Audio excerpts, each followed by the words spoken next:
Waalaikumsalam warahmatullahi wabarakatuh. Selamat siang Ibu, gimana kabarnya hari ini? Alhamdulillah, selamat siang Pak Junaidi. Saya alhamdulillah baik. Baik-baik ya. G. Ini Ibu menindaklanjuti janji yang kemarin bahwa kita ketemu pada hari ini. Mungkin ada yang mau disampaikan terkait dengan permasalahan panjenengan, atau kita ngobrol-ngobrol santai tentang masalah-masalah yang ada di panjenengan, monggo. Mungkin ada yang mau diobrolkan. Nggih Pak. Apa yang tadi hari ini saya ingin bercerita sama Bapak ini masalah siswa saya Pak, di kelas saya khususnya yang bernama Ica. Siswa saya itu memang dari awal kelas 6 pun dia itu sering sekali berkata itu tidak jujur.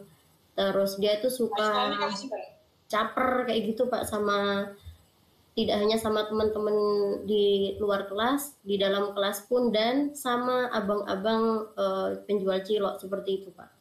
Dan pagi hari ini tadi waktu di sekolah juga sama, dia masih melakukan hal berbohong sama saya gitu. Seperti dia itu mengambil tumbler punya temen kelas lain. Dia tidak tidak mau mengaku di begitu.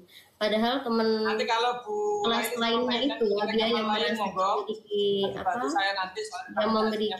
merasa memiliki tumbler tersebut, dia menyebutkan ciri-cirinya itu sama persis apa yang sedang dibawa tumbler oleh Ica. Tapi Ica sama sekali tidak mengaku, bahkan dia lebih berkata atau membuat alasan-alasan yang tidak masuk akal seperti itu Pak. Jadi inti dari percakapan hari ini kita untuk mencari solusi, mungkin permasalahan ini sebenarnya sudah lama munculkah Ibu? Iya Bapak, kebetulan saya memang dari kelas 5. Sekarang kan ini anaknya kelas 6. Dari kelas 5 Ica itu memang sama saya begitu. Dia memang dari dulu seperti itu, dan tapi tidak Pak, sepertinya tuh tidak ada sesuatu hal yang lebih baik dari Ica begitu. Padahal sudah sering sekali saya itu memberikan nasihat-nasihat pada Ica seperti itu Pak. Kemudian untuk misalkan ini ya, kalau kita identifikasikan, kita kasih rentangan level itu untuk tingkat kebohongannya sampai berapa Bu? 1 sampai 10? 1 sampai 10 itu dia di tingkat 8 Pak, menurut saya. Lumayan berarti. Lumayan, ini segala sesuatu yang dia ucapkan, entah itu hal penting atau itu hal sepele, entah itu menurut saya itu hal krusial ataupun tidak, itu dia tuh sering sekali berbohong gitu. Bahkan dia setiap berkata sama temen, nggak cuma sama saya, mungkin kalau sama saya itu takut dihukum atau gimana gitu. Sama temennya pun dia seperti itu Pak. Saya juga ya Allah bingung sekali ini untuk menangani Ica ini Pak. Tapi pernahkah panjenengan mungkin berkolaborasi dengan guru-guru yang lain, atau mungkin sharing dengan guru-guru yang lain begitu? Apakah hal ini juga terjadi pada guru-guru yang lain? Oh seperti itu. Iya, hal ini memang terjadi dengan guru-guru yang lain. Terbukti sebelum di kelas 5 sama saya, dia itu tetap pernah melakukan kebohongan seperti itu. Dan ini yang membuat saya, kenapa, ada apa dengan Ica ini sebenarnya yang membuat dia tuh kenapa sulit sekali untuk berkata jujur seperti itu. Kemudian begini Bu, mungkin ini kan sebuah kasus dari seorang siswa begitu ya. Iya. Dan saya rasa semua guru juga mengalami hal yang sama. Ya, tetapi apakah ini sudah gini, pernahkah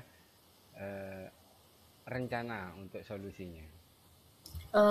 Ya saya itu pernah Kak melakukan apa namanya sharing sama orang tua. Nah kebetulan nih memang Ica adalah anak angkat dari seorang yang sudah sepuh gitu Pak. Dan dia tuh tidak memiliki kedua orang tua kandung seperti itu, mungkin karena dia itu Ica ini ditemukan di sebuah tempat seperti itu ceritanya dari orang tua Oke. asuhnya seperti itu. Dan kebetulan orang tua asuhnya ini memang kurang dalam apa namanya kurang peduli tentang pendidikan. Dan pernah tuh waktu di kelas 5 dulu saya itu memanggil orang tuanya, Oke. orang tua asuhnya itu, dan orang tua asuhnya itu memang mau datang ke sekolah gitu. Tapi dia tuh hanya apa namanya dari apa namanya percakapan kami gitu nggih. Dia tuh hanya responnya tuh cuma, "Oh iya Bu, itu memang wajar Bu, dan ini memang Ica memang begitu Bu." Ya, saya minta apa namanya solusi terbaik dari orang tuanya, dan mungkin saya minta apa namanya nomor telepon gitu nggak punya. Kalau mungkin ada apa-apa kan saya bisa menghubungi seperti itu Pak. Tapi ternyata tidak punya. Dan terus saya apa namanya saya gimana Bu enaknya gitu, saya cari jalan keluar. Mungkin dari ibunya itu ada jalan keluarnya cuma, iya Bu nanti saya pantau aja dari rumah seperti itu. Tapi dari kelas 5 itu nanti menginjak di kelas 6 ini kok tetap anak ini nggak ada apa namanya perubahan seperti itu. Tetap berkatanya itu apa namanya kurang jujur gitu. Malah bahkan setiap ucapannya itu jarang sekali dia itu jujur seperti itu. Tetap jadinya begitu. Tinggi. Mungkin dari mungkin jenengan bisa share dengan apa kolaborasi, pernahkah kolaborasi dengan guru-guru yang lain untuk mencari solusi? Ya saya pernah apa namanya berkolaborasi dengan, pertama saya itu melakukan komunikasi dulu sama kepala sekolah saya. Saya bilang tentang masalah saya gitu, tentang khususnya sama anak ini.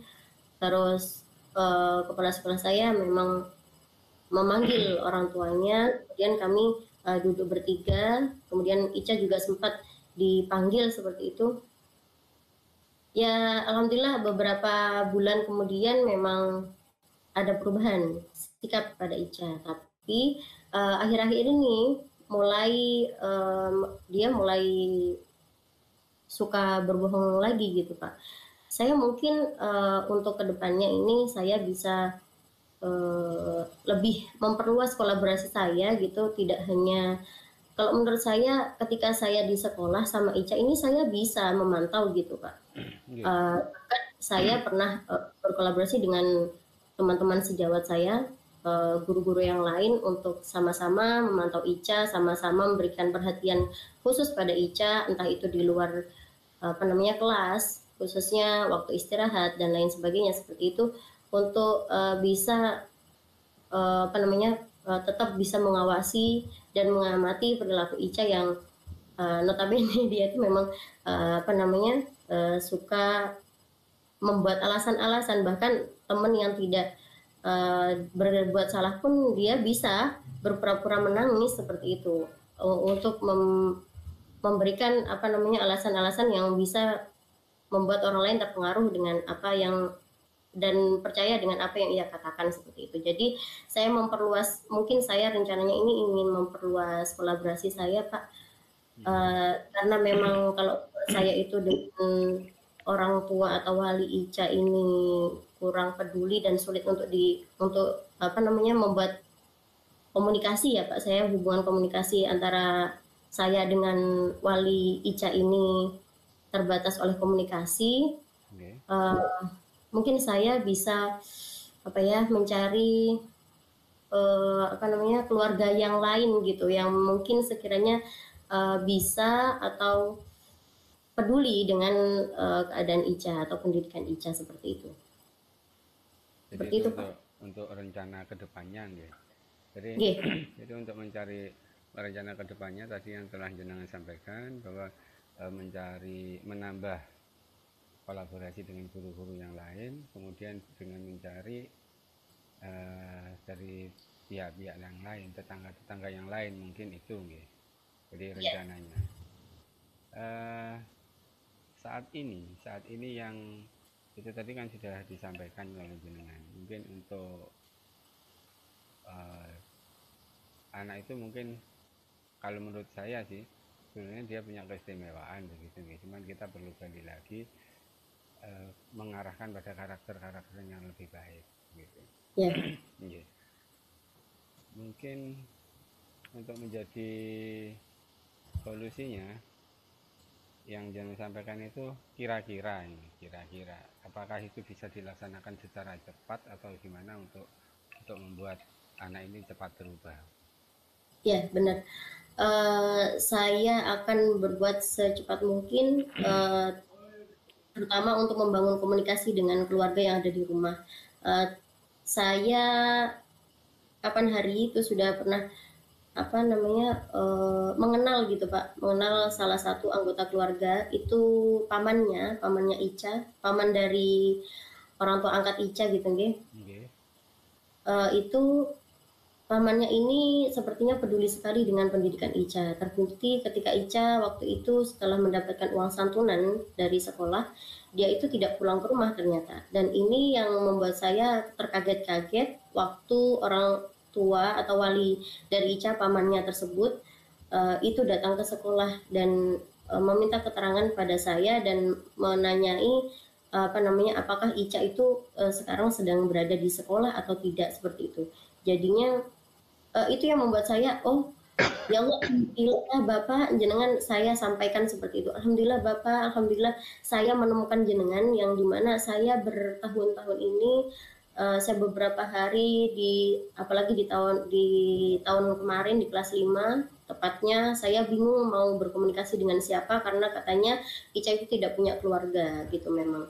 Dia diasuh sama seseorang itu tadi seseorang ini tadi sekarang tuh ada di luar negeri Pak, bahkan Ica sekarang itu apa namanya hidup dengan orang lain lagi seperti itu dan ini alhamdulillah ada orang yang peduli gitu, saya senang banget alhamdulillah saya mendapatkan jawaban dari permasalahan-permasalahan saya selama uh, kelas kemarin seperti itu. Jadi saya ucapkan saya bilang saya terima kasih banyak Pak jenengan sudah mau apa namanya mau peduli dengan keadaan Ica dan ini saya harapkan Bapak bisa berkolaborasi baik dengan saya dan itu mungkin yang akan saya segera mungkin lakukan bagaimana saya bisa membangun komunikasi dengan baik karena memang saya sekarang sudah mengantongi nomor HP-nya Paman Ica seperti itu Pak. Sehingga mungkin segera mungkin saya akan lebih konsisten, lebih up to date mencari informasi tentang Ica dan bagaimana selalu mengetahui kabar Ica. Seperti itu, Pak. Gitu, gitu. Ya, Ya, semoga dengan ketemunya dengan saudara yang baru itu permasalahan ini bisa terselesaikan dengan baik. ya amin, amin. Kemudian eh, anak itu juga akan berubah menjadi lebih baik lagi, Amin, karakternya amin. juga lebih lebih ini Ya, lebih berubah ya. pada karakter-karakter yang positif. Amin, Artinya amin. artinya dengan potensi yang sebenarnya dia biasa berbohong dan lain-lain itu Iya, kan betul. kan sebenarnya dia bisa ngarang cerita gitu ya. Iya, betul. Itu potensi Oke. ya sebetulnya ya. Kan begitu Bagaimana artinya. mengarahkan ke yang positif. Nggih. Benar ya. Semoga ini bisa diarahkan ke arah yang lebih baik lagi Ya, begitu. betul, betul, Pak. Jadi Betul, terima kasih, Nggih. ya yang jelas kalau menurut rencana panjenengan tadi itu kita lebih kayaknya lebih harus intens ya berhubungan Ya, dengan keluarga tadi, betul, betul. apalagi dengan kan ini kan menurut panjenengan tadi kan pindah pindah yang ngomong. Iya, Ya, pindah yang betul. ngomong dengan artinya mungkin beliaunya kan juga juga masih mencari sebenarnya seperti apa sih anak ini Baru gitu. mengenal juga Ica Ya, seperti apa. Iya, benar. yes. Ya, betul. Ya, semoga kolaborasi panjenengan dengan orang tua yang baru tadi nanti bisa Nggih. membawa si Icanya itu akan menjadi lebih baik lagi. Amin, amin, amin, nggih, nggih. Oke. Apa Ya, seperti itu. semoga pembicaraan kita ini memberikan solusi, Bu. Eh, Nggih. dan bisa Pasti, terlaksana Pak. semoga bisa terlaksana dengan baik. Nggih. Amin, amin. Nggih. Mungkin itu pembicaraan kita kali ini, Ibu. Apabila dari saya ada yang salah, saya mohon maaf. Saya akhiri. Assalamualaikum Saya warahmatullahi juga begitu. wabarakatuh. Waalaikumsalam warahmatullahi wabarakatuh. Terima kasih. Selamat siang Pak Junaidi. Bagaimana kabarnya hari ini Bapak? Alhamdulillah hari ini baik, dan semoga menjadi lebih baik lagi untuk hari Amin, ini. amin, amin. Nggih, nggih, nggih. Nggih. Bapak Junaidi, untuk hari ini kira-kira nih yang ingin Bapak yang akan ingin Bapak sharingkan pada saya nih, kita bahas tentang apa hari ini Bapak?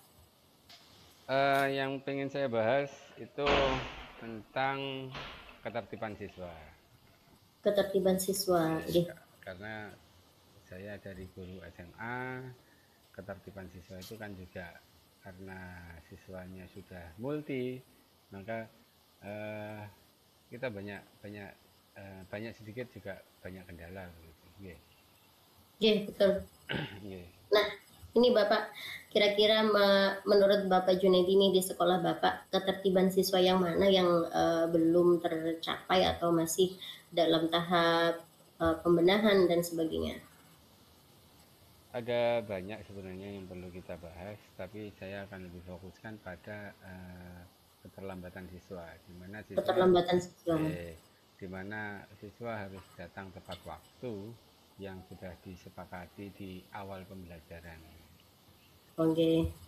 Jadi ini masalahnya di sekolah Bapak nggih tentang keterlambatan siswa yang setiap harinya tuh ada gitu nggih Pak. Setiap harinya ada saja. Ada. Dan nah, apakah ini yang saya tanyakan, apakah dari keterlambatan siswa tersebut, apakah anak yang terlambat itu sama-sama saja atau berbeda-beda Pak?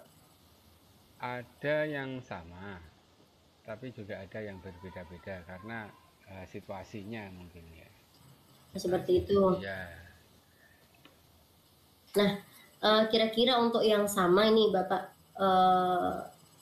yang pernah atau yang berulang-ulang, berarti mereka yang sama melakukan atau yang berbeda ini berarti mereka yang sama itu yang berulang-ulang dan dia berarti belum ada efek jerah ya Bapak ya?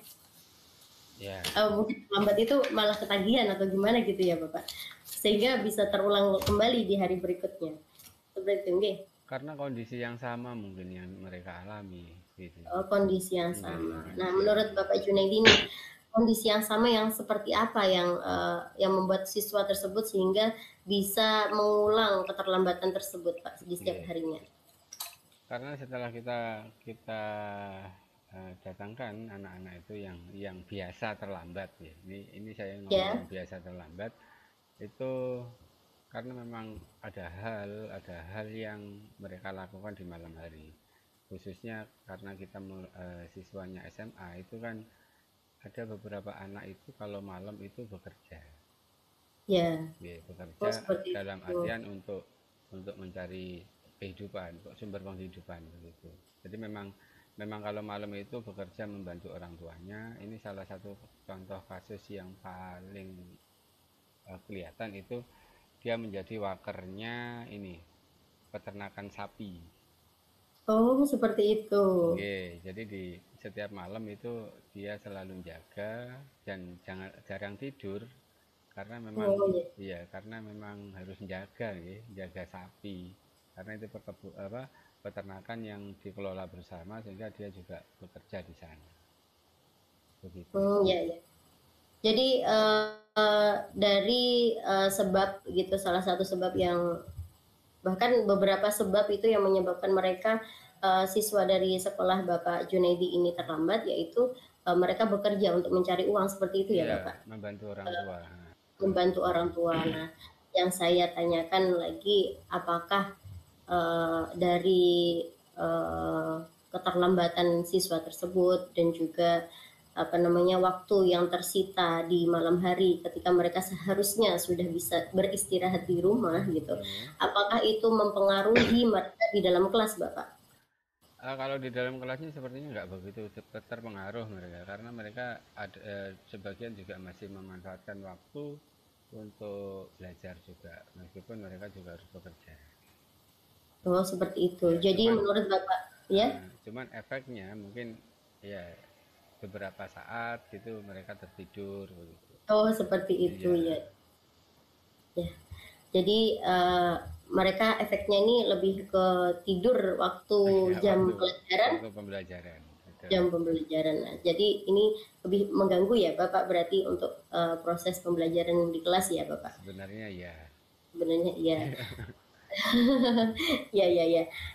Jadi begini, menurut Bapak nih untuk keterlambatan siswa di sekolah Bapak yang Hmm, mengalami apa namanya gangguan lah, termasuk mengganggu aktivitas pembelajaran di kelas ya Bapak. iya. Itu ada berapa persen dari skala dari 1 sampai 10, skala 1 sampai 10. Kalau kita melihat dari perhitungan jumlah siswa, kayaknya tidak sampai 1% sih. Oh begitu, ya, Nggih, ya. kalau dilihat dari jumlah siswa nggih, tapi kalau Ya, jumlah nggih, siswa satu nggih, sekolah. satu sekolah itu tidak seperti tidak ada 1% Ya. kalau dari skalanya. Cuman Oh, tapi, cuman ya, kan meskipun meskipun kurang dari 1% kan butuh penanganan. ya betul, Ya, betul. Nah, untungnya tapi kan tidak sampai mengganggu atau menjadi apa namanya bahan apa namanya ya tidak sampai mengganggu teman yang lain kan oh Bapak ya, nih, tidak tidak, tidak itu tidak, berarti khusus untuk mereka sendiri dan tidak mempengaruhi teman yang lain begitu betul. nih. Nggih, Nah alhamdulillah kalau tidak sampai 1%, tetapi memang betul ini perlu dengan penanganan. Nah mungkin yang ingin saya sampaikan, mungkin Bapak Junaidi memiliki strategi khusus untuk bagaimana supaya teman apa siswa-siswi di sekolah Bapak yang uh, sering terlambat tersebut dan notabene mereka membantu orang tua ketika di malam hari, strategi apa yang ingin Bapak munculkan untuk menangani hal tersebut Bapak? nggih. Di awal itu kita sudah pernah terapkan bahwa begitu anak terlambat, karena mulai semester kemarin, semester awal kemarin itu kita sudah menerapkan bahwa siswa dilarang masuk lebih dari jam 7. Jadi gerbang itu jam 7.00 sudah kita kunci dan anak tidak boleh masuk ke dalam sekolah. Ini sebenarnya tidak diperbolehkan dalam dunia pendidikan, tapi ini harus kita lakukan untuk memberikan efek jerah pada Hmm. siswa. Ya, ya. Kemudian hal itu terjadi yang awalnya itu kita tidak memberikan peraturan seperti itu. Akhirnya ini saya cerita dulu gitu. Iya, monggo. Jadi di awal peraturan itu kita terapkan itu mungkin adalah sekitar 30 sampai 40 anak yang terlambat. Itu di awal. Ya. Akhirnya anak itu kita masukkan ke ruang BP, kita berikan pengertian dan mereka kita berikan komitmen kan gitu. Akhirnya hari berikutnya tinggal sedikit, tinggal hari berikutnya juga tinggal sedikit. Nah kemudian karena masih hal ini masih terjadi, maka strategi kita sepakati kita rubah. Ya. Jadi anak boleh masuk ke sekolah itu apabila dengan orang tuanya. Oh seperti itu. Oke. Kalau yang kemarin itu kita kan anak boleh masuk tapi harus ke BK dulu. Ya kita berikan pertanyaan dan lain-lain, kita berikan komitmen dan lain-lain. Tetapi untuk yang berikutnya kita hadirkan orang tuanya. Alhamdulillah itu berjalan sehingga teridentifikasi bahwa anak yang oh ini kalau malam bekerja ini ketahuan. Karena apa? Dari orang tuanya tadi yang menyatakan. Oh ya benar. Oke, Jadi sehingga karena ini sudah orang tuanya yang menyampaikan dan kita dari pihak sekolah mau tidak mau ya mau tidak mau kita juga harus memberikan sebuah kebijakan pada si anak karena ini memang sebenarnya sebuah pelanggaran tetapi ya, karena keadaan ya ya betul. memang sehingga harus ada perlakuan khusus bagi mereka kan begitu. Ya, Nah betul. beda lagi dengan yang jarang tidak biasa terlambat tetapi terlambat karena ada sesuatu hal itu kan juga kita berikan pengertian pada orang tua bahwa ini loh SMA kita sekarang seperti ini, kita sampaikan program-programnya pada beliau sehingga kita kepingin sekolah ini kita menjadi lebih baik dan menjadikan anak-anak yang disiplin. Jadi Disiplin. strategi kami yang sampai hari ini masih berjalan itu adalah untuk masuk ke dalam sekolah harus mengetahui atau bersama dengan orang tua. Oh, seperti itu. Oke. Iya. Jadi dari beberapa strategi yang telah dilakukan Bapak Junaidi dengan teman-teman gitu ya, Oke. yaitu dengan ketika anak terlambat tadi, mereka awalnya di tahap pertama boleh masuk, tapi mereka harus ke ruang BP. Siap. Gitu. Oke. Dan kemudian di ruang BP tersebut mereka mungkin nanti memberikan alasan-alasan seperti itu, Oke. Terus untuk yang itu ternyata 3 sampai 10 anak yang seperti itu. Nah, kemudian kok ternyata di proses yang seperti ini, di strategi yang ini masih ada saja yang mungkin melakukan keterlambatan, sehingga Betul. mungkin dirasa masih kurang nih, ada efek jerahnya kayaknya kurang nih untuk mereka gitu. Akhirnya di strategi yang kedua Bapak Junaidi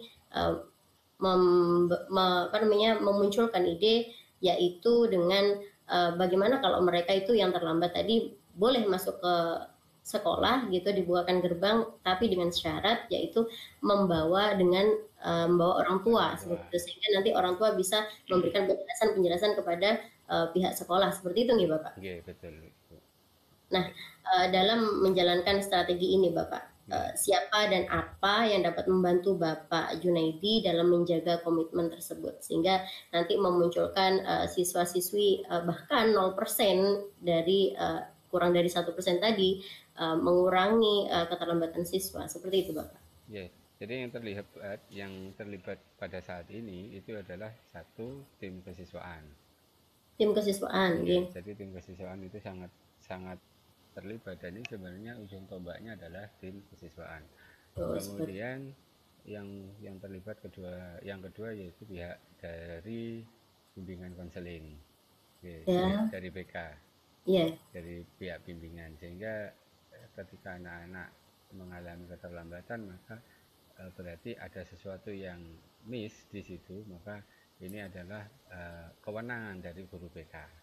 Seperti itu. Kemudian untuk sosialisasi kita melibatkan anak-anak OSIS. Ya, jadi anak-anak OSIS di situ ada yang namanya MPK.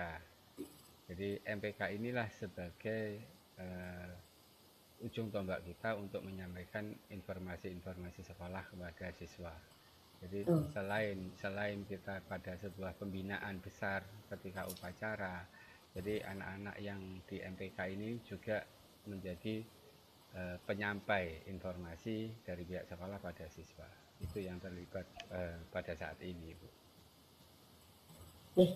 Oh, berarti yang menjadi nanti siapa saja yang terlibat di situ untuk menyerahkan komitmen yang sama untuk meningkatkan kedisiplinan siswa di sekolah Bapak Junaidi, yang saya tangkap yaitu kesiswaan, bagian bimbingan konseling, dan OSIS. Di mana OSIS ini memiliki program MPK tadi ya Bapak, untuk mensosialisasikan program-program sekolah dan apa saja informasi-informasi yang ada di sekolah Bapak Junaidi. Seperti itu Bapak? Iya, betul Ibu.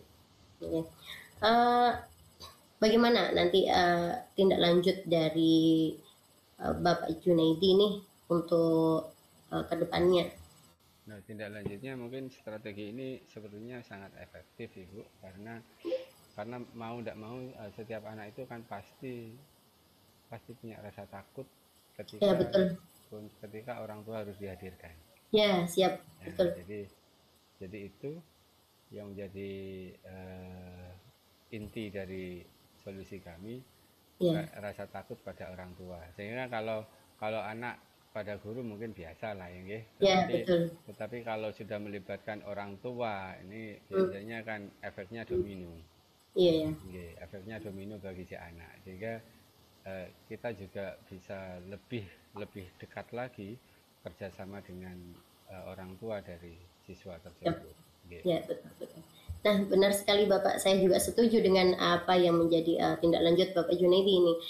Sepertinya memang kalau kita bisa berkolaborasi aktif dengan orang tua gitu, apalagi dalam masalah kedisiplinan tadi gitu, dengan menghadirkan orang tua dalam menyelesaikan atau membuat sebuah alasan yang tepat gitu. Kalau orang tua itu kan nggak mungkin berbohong gitu sepertinya. Sehingga anak tersebut juga terlatih untuk berkata disiplin juga dan bertanggung jawab seperti itu nggih Bapak. Insya Allah begitu tujuannya begitu. Oke, alhamdulillahirobbilalamin. Semoga yang menjadi strategi Bapak Junaidi ini bisa berjalan dengan baik nantinya, dan sekolah Bapak Junaidi juga akan lebih disiplin lagi, terutama untuk siswa-siswinya yang sering terlambat seperti itu, dan untuk kedepannya program-program sekolah akan lebih meningkat dan maju seperti itu nggih Bapak. Terima kasih Ibu atas Semoga dengan coaching ini bisa lebih memotivasi, lebih bisa memberikan semangat baru untuk Bapak Junaidi khususnya, terutama untuk program-program sekolah. Terima kasih. Terima kasih Bapak Junaidi. Terima kasih atas kesempatannya yang diberikan. Sami-sami. Wassalamualaikum warahmatullahi wabarakatuh.